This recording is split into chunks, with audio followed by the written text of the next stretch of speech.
I never imagined that building a snow fort with my 7-year-old nephew would land me in a legal battle with the most vindictive homeowners association president in Lakewood, Colorado.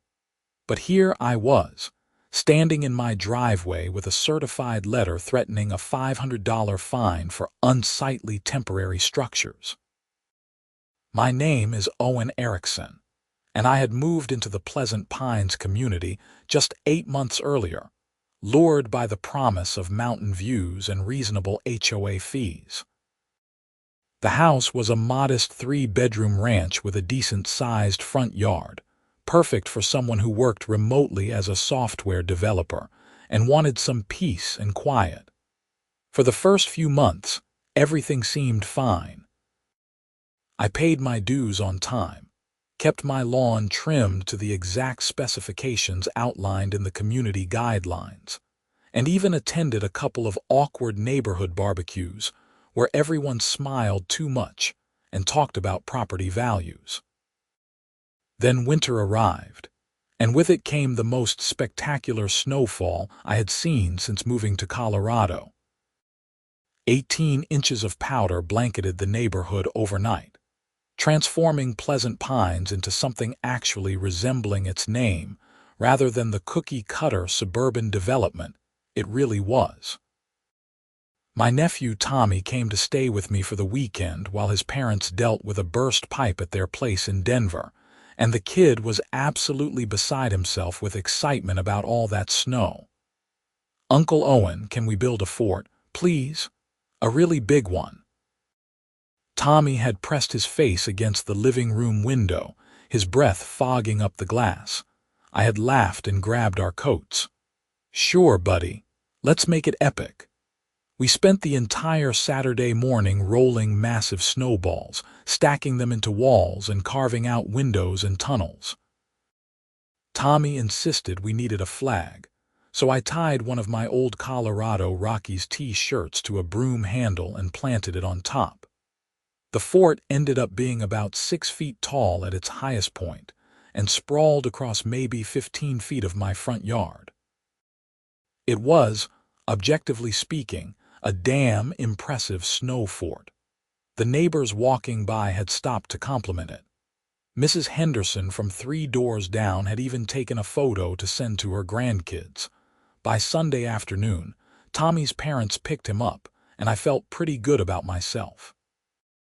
Uncle of the Year, right there. I left the fort standing because, well, why not?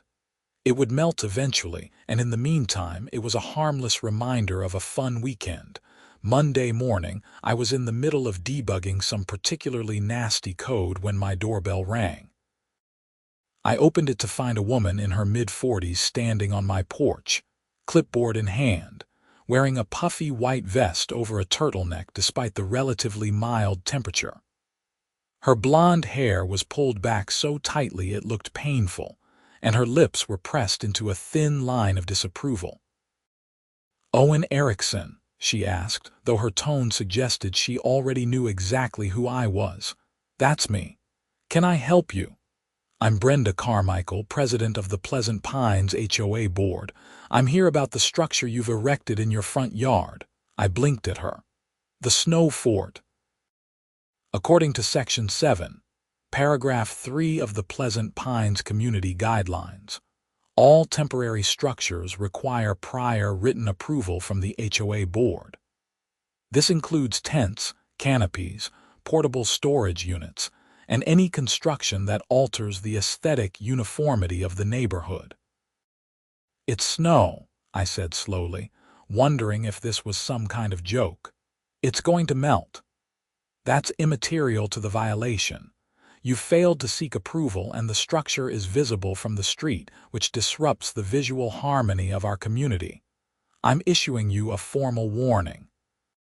The structure must be removed within 48 hours, or you'll face a fine of $500. She handed me a crisp white envelope from her clipboard and turned on her heel before I could respond. I stood there in my doorway, envelope in hand, watching her walk to a silver Lexus SUV parked at the curb. The vehicle had a vanity plate that read, HOA. I should have just knocked down the fort. I know that now. But standing there, staring at that ridiculous letter with its formal language and absurd demands, something in me snapped. I had spent years in corporate America dealing with pointless bureaucracy and power-hungry middle managers. I had moved to Colorado specifically to get away from that nonsense. And now here was Brenda Carmichael, treating a children's snow fort like it was some kind of blight on civilization. I went inside, crumpled up the letter, and tossed it in the recycling bin. 48 hours later, I received another letter. This one was sent via certified mail, which meant I had to sign for it at the door. The fine was now in effect. $500 for a pile of snow that would be gone in a week anyway. The letter included a detailed payment schedule and a warning that failure to pay would result in a lien being placed on my property. I called the number listed at the bottom of the letter. A chipper voice answered after 2 rings. Pleasant Pines, HOA. This is Debbie speaking. How can I help you maintain our beautiful community? Hi, Debbie. This is Owen Eriksen. I just received a fine for a snow fort in my yard, and I think there's been some kind of mistake. Oh, let me pull up your file. I heard typing on a keyboard. Yes, Mr. Eriksen. The fine was issued by President Carmichael for an unauthorized temporary structure. The documentation shows photos were taken on Monday morning, and the structure was still present Wednesday afternoon when the follow-up inspection occurred. But it's just snow. I built it with my nephew. It's not hurting anyone. I understand your frustration, Mr. Eriksen, but the HOA guidelines are very clear. All members agreed to these rules when they purchased their properties. If you'd like to appeal the fine, you can submit a written request to appear before the board at next month's meeting. Next month? The snow will be long gone by then. That's the standard process, I'm afraid. Will you be submitting an appeal? I told her I would think about it and hung up. Then I did what any reasonable person would do in the age of information. I dug out my copy of the HOA bylaws and community guidelines and started reading. Every single page, all 67 of them, most of it was standard stuff. Rules about lawn maintenance, exterior paint colors, parking restrictions. But buried in Section 12, I found something interesting. The guidelines prohibited temporary structures without approval, yes, but they also included specific exemptions. Holiday decorations were permitted from November 15th through January 15th. Seasonal decorations were allowed for up to 30 days without approval, as long as they were tasteful and in keeping with community standards. I grabbed my phone and took photos of the relevant pages. Then I drafted an appeal letter arguing that my snow fort was a seasonal winter decoration, similar to a snowman, which surely didn't require HOA approval. I cited the specific exemption clauses and requested an immediate review rather than waiting for the monthly meeting. I emailed the letter to the HOA office and copied Brenda Carmichael directly. Her response came within an hour. Mr. Eriksen, your structure exceeds the reasonable dimensions of typical seasonal decorations. A snowman is generally 3 feet tall. Your construction is 6 feet tall and covers a significant portion of your front yard. The fine stands. Payment is due within 30 days. I sat back in my chair and stared at my computer screen. $600 in HOA dues per year, which supposedly covered common area maintenance and snow removal for the streets. And now, they wanted another $500 because my snow fort was too big. It was the principle of the thing. I had followed every other rule in their ridiculous book. I had never been late on a payment, and now they were penalizing me for spending quality time with my nephew. The fort had mostly melted by then anyway. The warm Chinook winds that swept down from the mountains had reduced it to a lumpy pile of slush. I would have knocked it down myself just to avoid looking at the depressing remains, but I left it standing out of spite. A week later, another massive storm rolled through. This one dumped 22 inches of heavy, wet snow overnight. It was the kind of snow that was perfect for packing. Dense and moldable. I woke up Friday morning, looked out at my yard, and made a decision that would escalate this situation far beyond what any reasonable person should ever consider. I called in sick to work. Then I went outside and started building. If Brenda Carmichael wanted to fine me for a 6-foot snow fort, I was going to give her something really worth complaining about. I spent the entire day constructing an elaborate snow wall system that stretched across my entire front yard. I built it 8 feet tall in places, with crenellations along the top like a medieval castle. I carved windows and arches. I even used food coloring mixed with water to create frozen decorations in blue and green, but I didn't stop at my property line. See, here's where my research into the HOA bylaws really paid off. The entrance to Pleasant Pines was technically common property, maintained by the HOA but not owned by any single resident. And according to Section 19 of the bylaws, residents were permitted to engage in community beautification projects on common property as long as they were temporary and didn't interfere with essential services. The entrance to Pleasant Pines consisted of a wide driveway flanked by 2 brick pillars with the neighborhood name emblazoned on them in bronze letters. On either side of the entrance were landscaped areas with decorative rocks and winter-dormant shrubs. These areas were technically common property. Saturday morning, I dragged my shovel and supplies to the entrance and got to work. I built 2 massive snow towers on either side of the entrance, each one standing about 10 feet tall. I connected them with an archway that spanned the entire width of the driveway, leaving just enough clearance for vehicles to pass underneath. Along the base of the towers, I built extending walls that created a funnel effect, narrowing the entrance significantly. It was beautiful in a ridiculous sort of way. It looked like the entrance to an ice palace. Several neighbors came out to watch me work. Some of them laughed.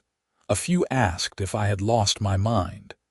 Mrs. Henderson brought me hot chocolate and told me that Brenda was going to have an aneurysm. "That woman has been making everyone miserable for 3 years," Mrs. Henderson said, shaking her head. "Last summer she fined the Johnsons for having their garbage cans visible from the street on a non-collection day. It was the morning of collection. The truck was literally 2 blocks away." "Why doesn't anyone vote her out?" I asked, taking a sip of the cocoa. "We've tried. But she's got her little group of supporters who show up to every meeting and the rest of us can't be bothered. Plus, she's technically following the rules. She's just interpreting them in the most obnoxious way possible." I finished the fort around 3 in the afternoon. It was magnificent, completely over the top and utterly unnecessary. Exactly what I intended.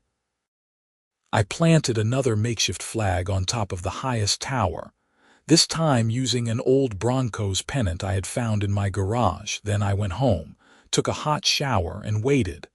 I didn't have to wait long. My doorbell rang at 6:30, right in the middle of dinner. I opened it to find Brenda standing there, her face flushed red, her eyes practically bulging out of her head. "What the hell do you think you're doing?" she shouted, abandoning any pretense of civility. "Creating a seasonal winter decoration," I said calmly. "It's permitted under Section 12, Paragraph 7 of the Community Guidelines. You've blocked the entrance to the neighborhood. I've narrowed it slightly, but vehicles can still pass through. I made sure of that. And according to Section 19, residents are allowed to engage in beautification projects on common property. That is not what that clause means, and you know it. Then perhaps the bylaws should be more specific. Would you like me to cite the exact language? Brenda's mouth opened and closed like a fish. You're going to remove that monstrosity immediately, or I'll have it removed for you. Feel free to try. But I should mention that deliberately destroying another resident's property, even temporary property, could be considered vandalism. I've taken extensive photographs and videos documenting the construction process and the fact that it doesn't actually block the entrance. We'll see what the board has to say about this, she hissed. Emergency meeting, tomorrow afternoon. You're going to be there, and you're going to explain yourself. She stormed off before I could respond. I closed the door and realized my hands were shaking slightly. This had gone way further than I had intended. What started as a petty act of rebellion was now a full-blown war with my HOA president. I spent Sunday morning researching Colorado HOA law. Turns out, HOAs have a lot of power, but they're not unlimited. They can fine residents and place liens on properties, but they have to follow their own bylaws in doing so. They also can't fine residents for things that aren't explicitly prohibited in the community guidelines. And perhaps most importantly, residents have the right to appeal fines and request hearings. The emergency board meeting was held in the community clubhouse, a bland room with fluorescent lighting and folding chairs that smelled like old coffee. When I arrived at 2 o'clock, about 15 other residents were already there, along with the 5 board members seated at a table in the front. Brenda sat in the middle, flanked by 2 older men I didn't recognize, and 2 women who looked like they had been stamped out of the same mold as Brenda herself. This meeting of the Pleasant Pines HOA board is now in session, Brenda announced, rapping a gavel on the table. We have one item on the agenda: the unauthorized and obstructive structure constructed by Owen Eriksen at the community entrance. Mr. Eriksen, would you like to explain yourself? I stood up, feeling every eye in the room on me. I'd be happy to. After being fined $500 for building a small snow fort with my nephew, I took the time to thoroughly review our community guidelines. I discovered that seasonal decorations are permitted without prior approval. I also learned that residents can engage in temporary beautification projects on common property. The structure at the entrance meets both criteria. It's blocking access to the neighborhood, one of the board members sputtered. It's narrowing the entrance, but it's not blocking it. Every resident can still enter and exit freely. I've observed several dozen vehicles pass through without any issues. It's an eyesore, Brenda said, and it's making our community look ridiculous. That's subjective, I countered. Several neighbors have told me they think it's fun and creative. And if we're talking about eyesores, I'd like to know why the drainage pond behind the playground has been covered in algae for the past 3 months. That's actually a health hazard, not just an aesthetic issue.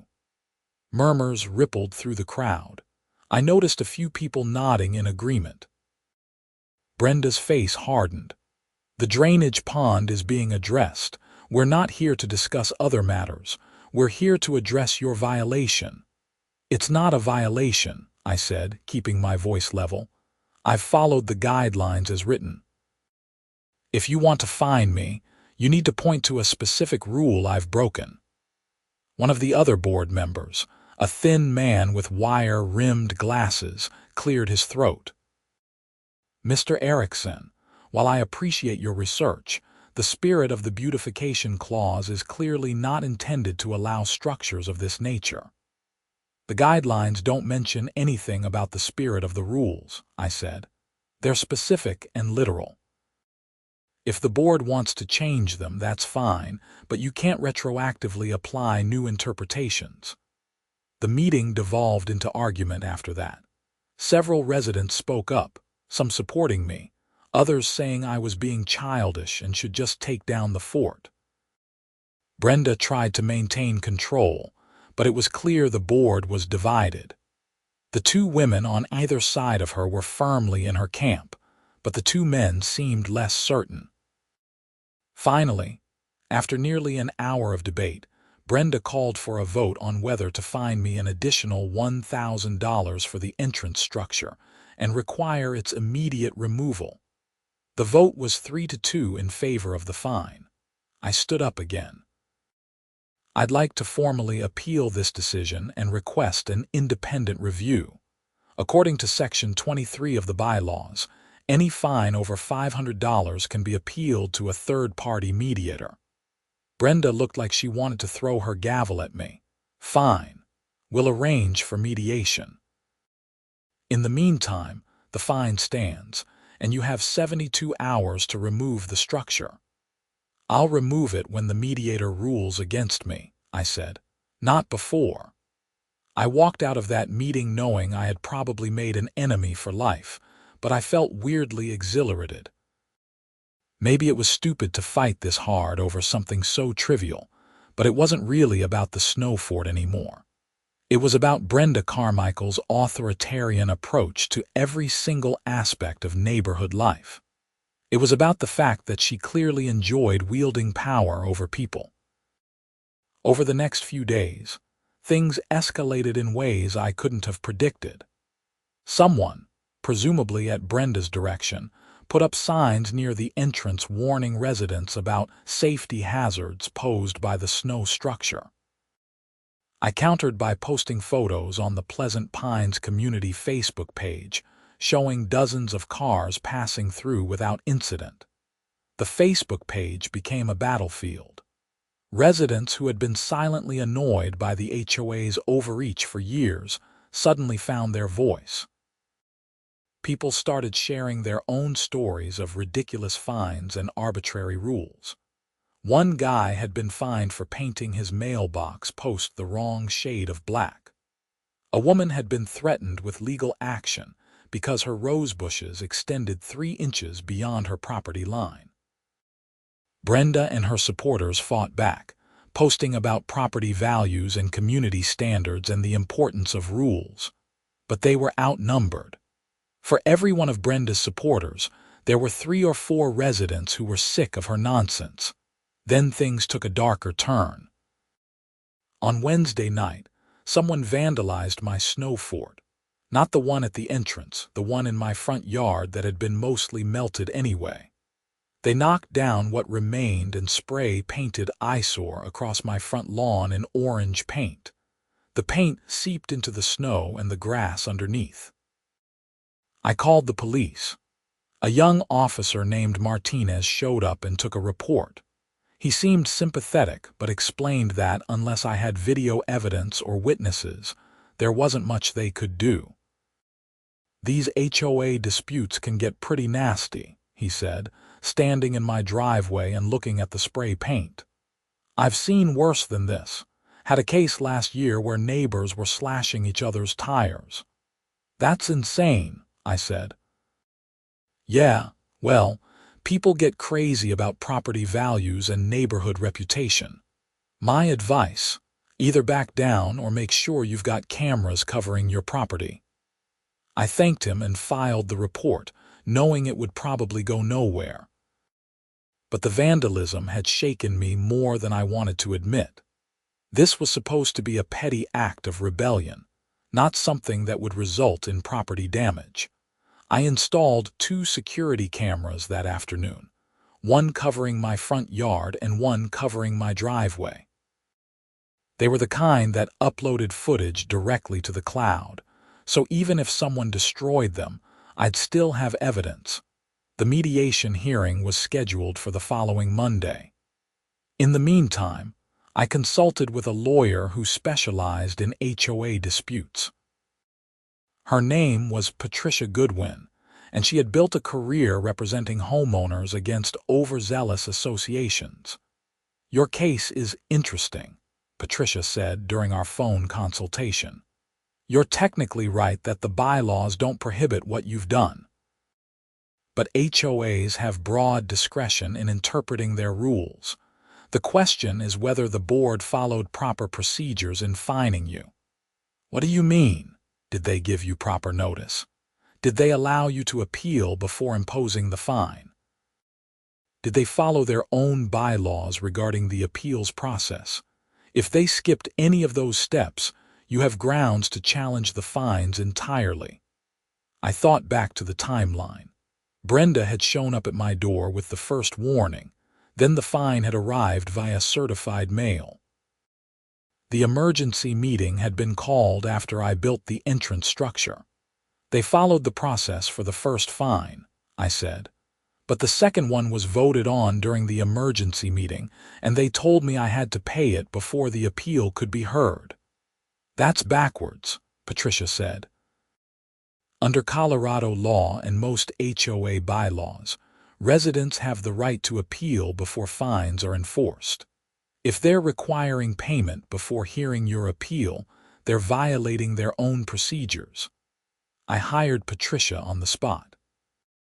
She charged $200 an hour, which was painful, but I was in too deep to back out now. She reviewed all my documentation, the community bylaws, and the timeline of events. Then she drafted a response to the HOA that was equal parts legal argument and barely contained contempt. The letter pointed out multiple procedural violations, challenged the legal basis for both fines, and demanded that the HOA rescind them immediately. It also included a thinly veiled threat of a lawsuit if they continued to pursue collections. Brenda's response came 2 days later. Instead of backing down, she doubled down. The HOA hired their own lawyer, a firm that specialized in representing associations. Their letter accused me of harassment, willful violation of community standards, and attempting to undermine the legitimate authority of the board. The mediation hearing was held in a conference room at a local law office. The mediator was a retired judge named Harold Chen, who looked thoroughly bored by the whole thing.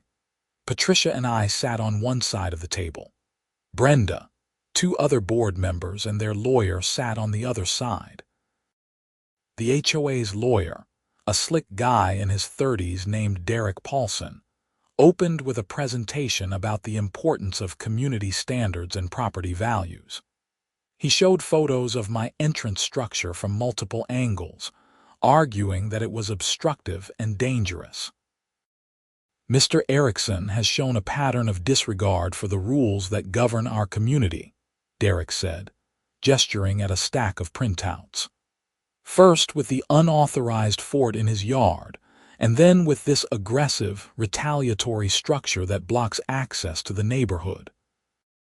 Patricia countered with her own presentation, walking through the bylaws section by section, and demonstrating that nothing I had done was explicitly prohibited. She also presented photos showing cars passing through the entrance easily. This isn't about safety or property values, Patricia argued. This is about a board president who doesn't like being challenged. Mr. Eriksen followed the rules as written. If the HOA wants to change those rules, they can do so through proper procedures. But they can't selectively enforce vague standards to punish residents they don't like. Judge Chen asked a few clarifying questions, then requested a private conference with each side separately. When it was our turn, he was blunt. "You're technically right," he told me, "but you're also being an ass. You know the snow fort is provocative. You built it specifically to annoy the HOA president." "That doesn't mean I broke any rules," I said. "No, it doesn't. But let me tell you what's going to happen if we don't resolve this today. You'll fight the fines, probably win, and then the HOA will start looking for other ways to make your life miserable. They'll inspect your property constantly, looking for any tiny violation. They'll challenge every repair you try to make.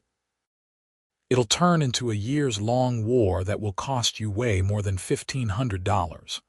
So I should just give in. Let them bully me. I'm not saying that. I'm saying you should think about what you really want out of this. Is it worth the stress and the money to win a fight over a snow fort? I looked at Patricia, who raised an eyebrow but said nothing. She would support whatever decision I made, but she was clearly thinking the same thing as the judge. What if I remove the entrance structure but fight the fines? I asked. That's a reasonable compromise, Judge Chen said. I think I can get the HOA to agree to rescind the fines if you remove the structure within 24 hours. We went back to the main conference room. Judge Chen presented his proposal. Brenda looked like she wanted to argue, but Derek whispered something in her ear, and she reluctantly nodded. Fine, she said. But I wanted in writing that Mr. Eriksen will comply with all community guidelines going forward.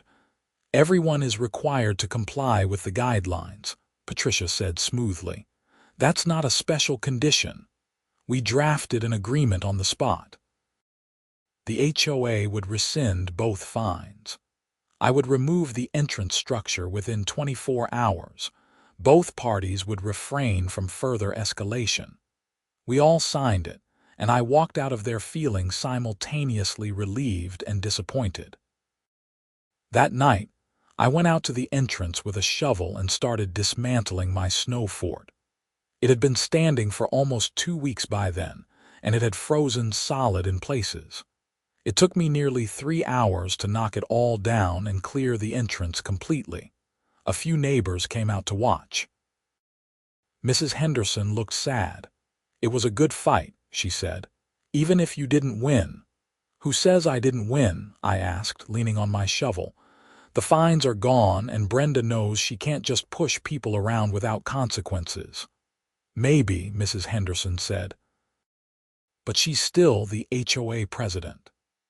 That was true, and I figured this whole incident would fade into neighborhood legend over time. I would go back to being a quiet resident who kept his head down and didn't make waves. But I had underestimated how much this conflict had activated other residents. The Facebook group that had been created during the dispute didn't disappear. Instead, it became an organizing hub for people who wanted to reform the HOA. They started attending board meetings in force, asking pointed questions about finances and decision-making processes.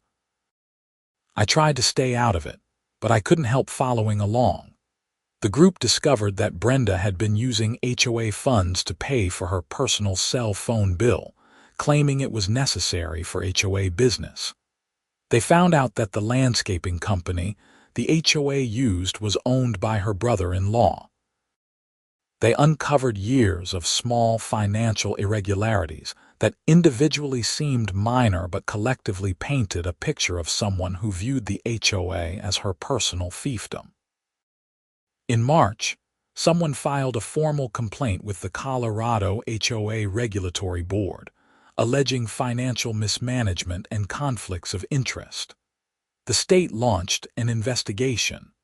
I wasn't involved in the complaint, but I was called as a witness to describe my experiences with the board.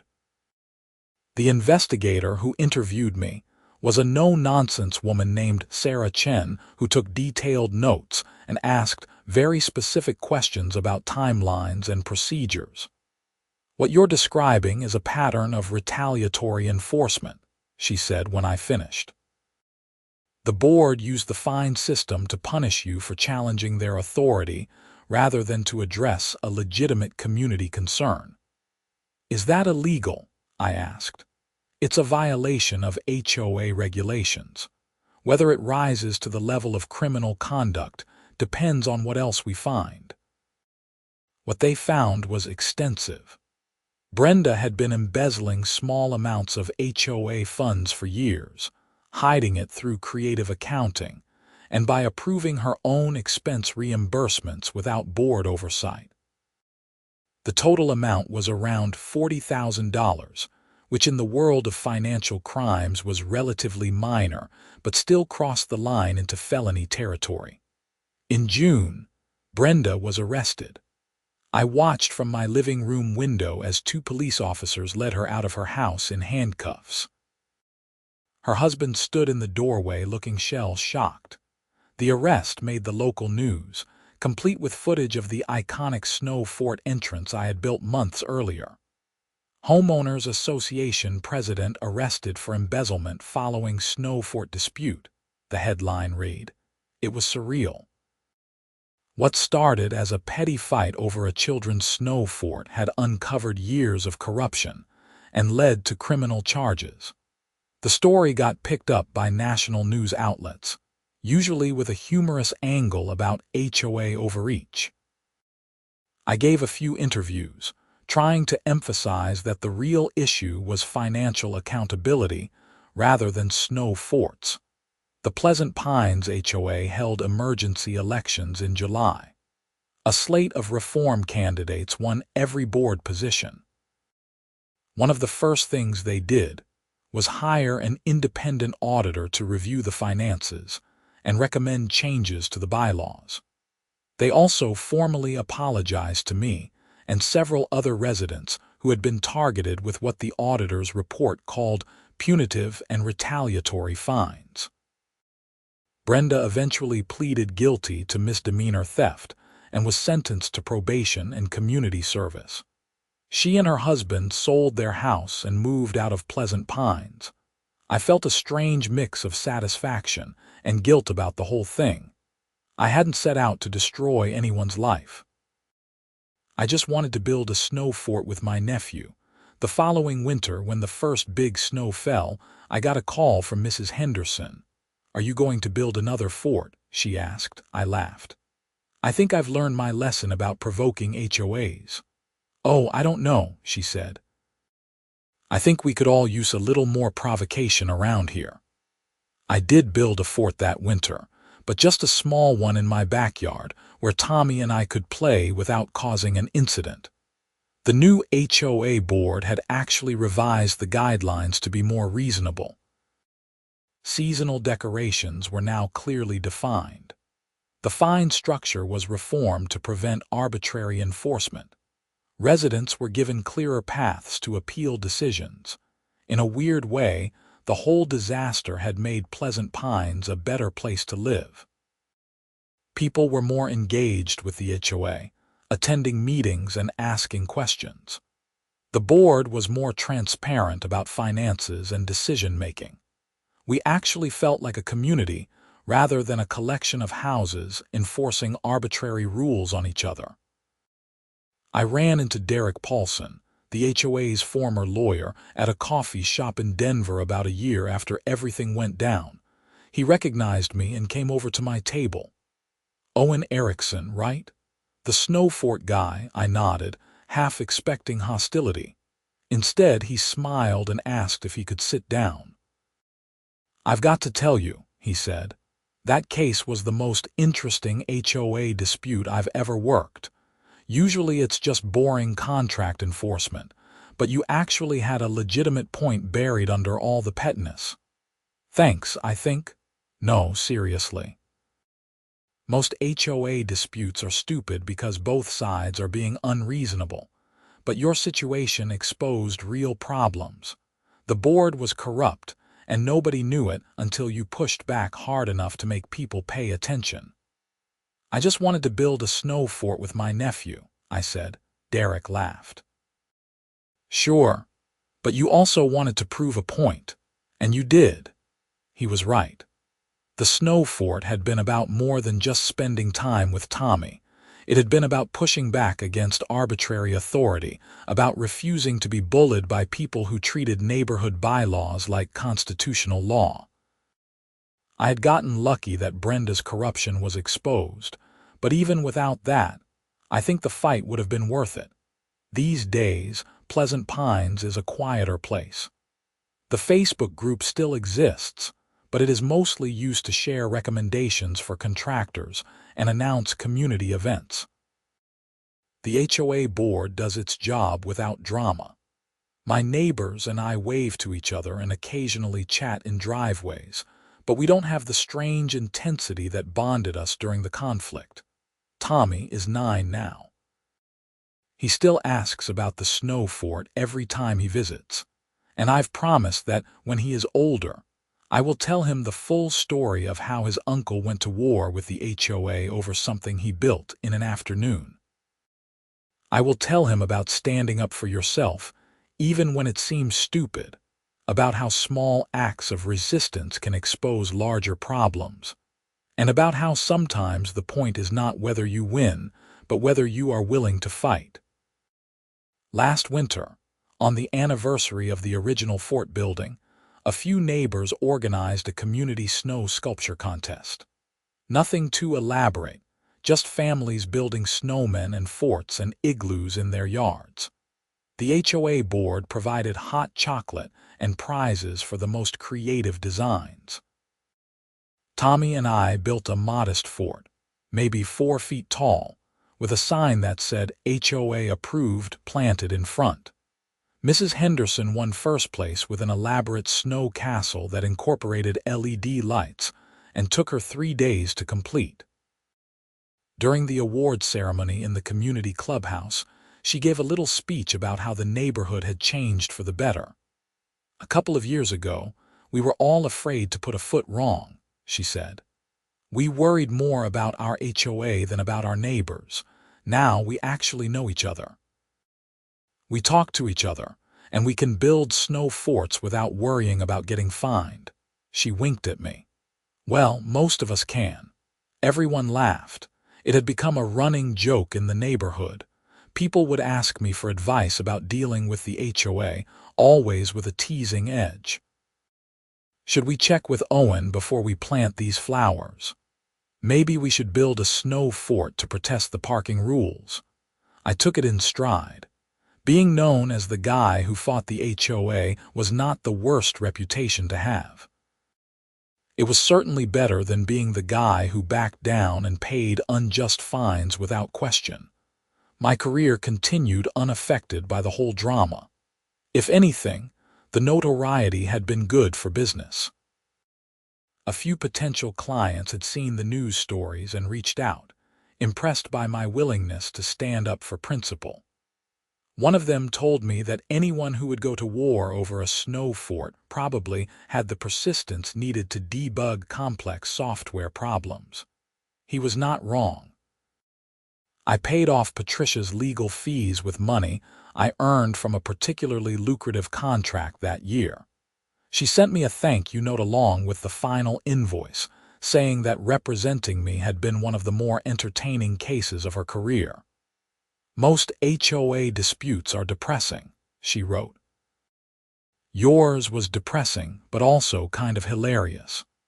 The whole experience taught me something about suburban life that I hadn't fully appreciated before. Communities are held together by rules, yes, but also by trust and good faith. When the people enforcing the rules abuse their authority, the community itself starts to break down. Everyone becomes afraid of everyone else. Neighbors stop talking because they might report each other. The HOA becomes an occupying force rather than a representative body. Brenda had broken that trust long before I moved to Pleasant Pines. My snow fort just happened to be the catalyst that exposed it. If it hadn't been me, it would have been someone else eventually. You can only push people so far before they push back. I thought about writing a book about the experience. The Snow Fort Wars, or something equally ridiculous. But I decided against it. The story was already out there in news articles and social media posts. Adding another retelling seemed self-aggrandizing. Instead, I focused on being a good neighbor and a responsible HOA member. I attended meetings when I could. I volunteered for the Architectural Review Committee, which was hilarious given that I had been the subject of review myself. The committee was much more reasonable under the new board. We approved projects based on clear guidelines rather than personal preferences. We worked with homeowners instead of against them. It was what an HOA was supposed to be, a neutral body maintaining community standards without becoming tyrannical. In the fall, the Reformed Board organized a neighborhood block party. It was the first one in years, and the turnout was incredible. Someone brought a projector and screen, and we watched a slideshow of photos from the snow fort controversy. There were pictures of my original fort with Tommy, the elaborate entrance structure, the vandalized lawn, and even a screenshot of the HOA license plate on Brenda's car. We laughed about it together. The shared trauma transformed into shared memory. It was cathartic in a way I hadn't expected. We had all been through something collectively, and coming out the other side had made us stronger. Tommy saw the photos and puffed up with pride. "That was our fort," he announced to anyone who would listen. "Uncle Owen and I built that." My sister rolled her eyes. "You had no idea what you were starting, did you?" "Not a clue," I admitted. "I just thought we were building a snow fort." "You built a lot more than that," she said, gesturing at the crowd of neighbors talking and laughing together. "You built a community." That was overstating it. I had been a catalyst, maybe, but the community had built itself. People had chosen to get involved, to ask questions, to demand better. I had just given them a reason to pay attention. As the evening wound down and families started heading home, Mrs. Henderson pulled me aside. "I've been thinking about running for HOA president," she said. "Do you think I would be any good at it?" "You would be great," I said honestly. "You actually care about the neighborhood and you are not on a power trip." "High praise," she said with a smile. "Will you nominate me?" I promised I would. And the following month, at the annual HOA meeting, I stood up and nominated Elizabeth Henderson for president. She was elected unanimously. Her first act as president was to commission a bronze plaque commemorating the Great Snow Fort controversy of 2025 and the reforms it had sparked. The plaque was installed near the entrance to Pleasant Pines, right where my elaborate snow fort had stood. The inscription read, "In memory of the events that reminded us to question authority, support our neighbors, and never underestimate the power of a well-built snow fort." It was ridiculous and perfect. Tourists started showing up occasionally to take photos with the plaque, having read about the controversy online. The neighborhood became a minor landmark, which was absurd but also kind of wonderful. We had transformed a moment of conflict into something worth celebrating. Years from now, when Tommy is older and brings his own kids to visit, I will take them to see that plaque.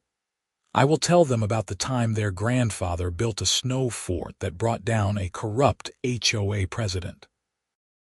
I will tell them about standing up for what is right, even when it is inconvenient. I will tell them that sometimes the smallest acts of rebellion have the biggest consequences. But mostly, I will tell them that the best snow forts are the ones you build with people you love, regardless of what the HOA thinks about it. Because in the end, that is what mattered most. Not the fines or the legal battles or the media attention, but the memory of a cold Saturday morning spent laughing with my nephew, building something temporary and beautiful and completely unauthorized. The snow forts melted, as snow forts do. The legal documents were filed away in boxes.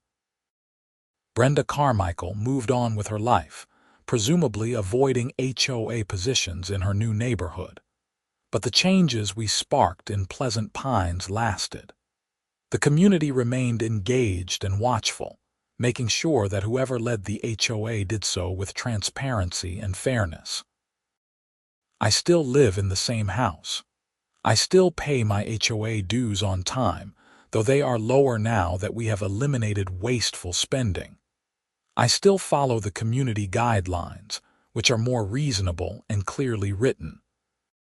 And every winter when the first big snow falls, I think about building another epic fort at the entrance.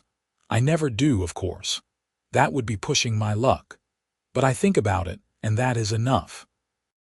The possibility of rebellion, the knowledge that I could if I wanted to, that is its own kind of freedom. And in a community governed by rules and regulations, freedom is worth fighting for, even if the battlefield is made of snow. The last time Tommy visited, he asked me if I regretted any of it. The fines, the legal fees, the stress, the drama.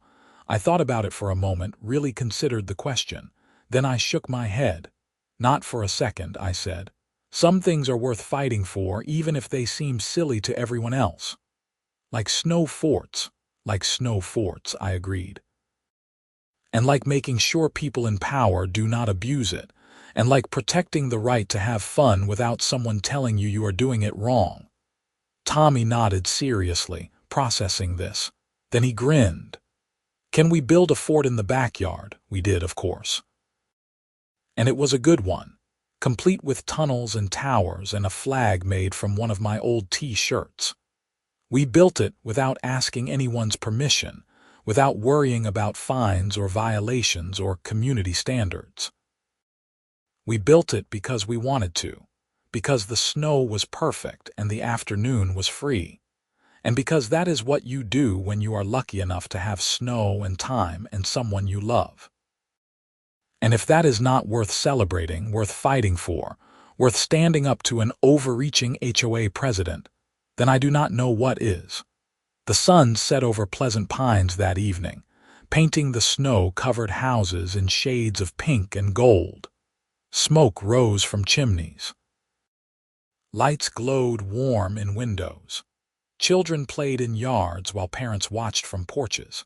It looked like the kind of neighborhood people dream about when they think of community and belonging. And for once, it really was. Because sometimes, against all odds, building a snow fort changes everything.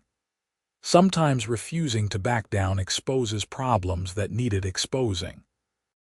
Sometimes being stubborn and petty, and refusing to pay an unjust fine leads to justice, even if the path there is messy and complicated, and involves way more legal fees than anyone should ever pay over frozen water. I learned a lot from that winter. About HOAs and bylaws and the importance of reading the fine print. About standing up for yourself and picking your battles and knowing when to compromise. About the fact that communities are made up of people, and people are complicated, and sometimes the only way to make things better is to make them worse first. But mostly, I learned that the best revenge against petty tyrants is not matching their petness, though that can be satisfying. The best revenge is building something better. A better community, better relationships, better rules. A place where kids can build snow forts without their uncles getting fined. A place where neighbors support each other instead of reporting each other. A place where the people in charge are accountable to the people they serve. That is what we built in Pleasant Pines in the aftermath of the snow fort wars. And unlike snow forts, it did not melt when spring came. It lasted, grew stronger, became the foundation for something real and lasting. And that, more than any fine being rescinded or any corrupt official being removed, was the real victory. The snow falls every winter in Lakewood, Colorado, and every winter, somewhere in Pleasant Pines, someone builds a snow fort. They build it without fear, without checking the bylaws first, without worrying about whether the HOA president will approve. They build it because they want to, because the snow is there and life is short, and some things are just worth doing. And somewhere in those snow-covered yards, there is always one fort that is a little bigger than the others, a little more elaborate, built by a kid whose uncle once went to war with an HOA and won, because that is what we do. We build forts. We fight tyrants. We stand up for what is right, even when it is inconvenient and expensive and kind of ridiculous. We build snow forts in the face of adversity. And sometimes, if we are very lucky, those snow forts change the world.